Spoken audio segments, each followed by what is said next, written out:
We're not financial advisors. Exactly. So this is the way we do it. It's because we're building a business.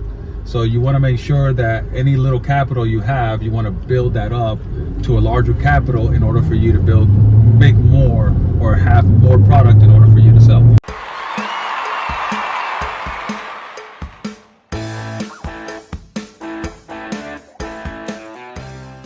That's how we started 2.5 years ago. We started with what? A couple of $1,000. I started with $200. I started with the go bags.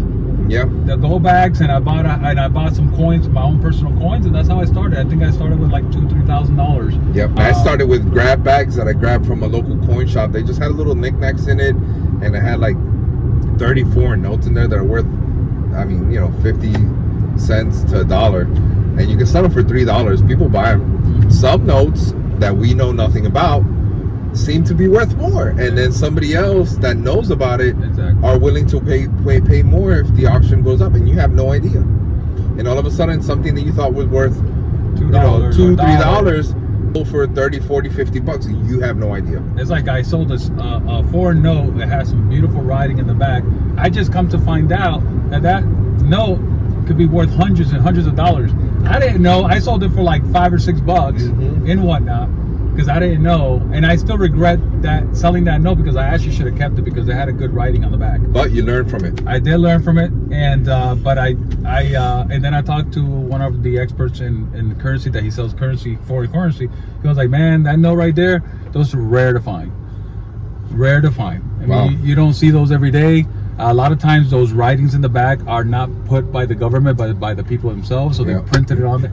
I was like, man, after I heard even that story, I was like, ugh. Yeah. Now you beat yourself up anymore, but you learn your lesson from that particular, and that's a good thing about business. It's all about learning. So if you lose money on one little thing, it doesn't mean anything. Yep.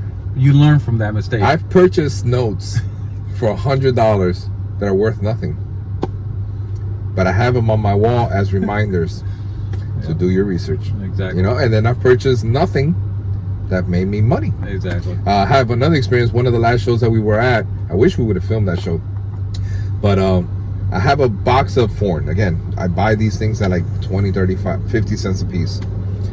Some guy wanted to trade, I think, like 8 of my notes for 2 of his Philippine victory notes.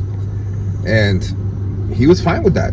Now, those victory notes made me over $300, I think, because they're just rare notes on the Philippine part with George Washington on the face. I was able to turn something in the less than $8 to over $300.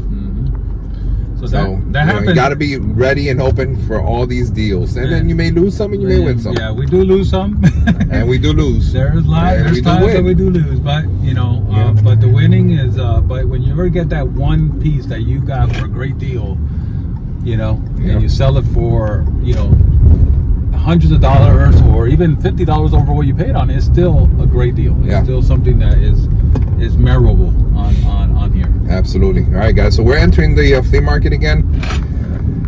We're gonna stop this conversation here, and man, let's just see what we find inside. We're gonna go see Bob. I don't know if he's gonna let me film, but we'll hopefully capture some other moments. We'll see. I love lamp.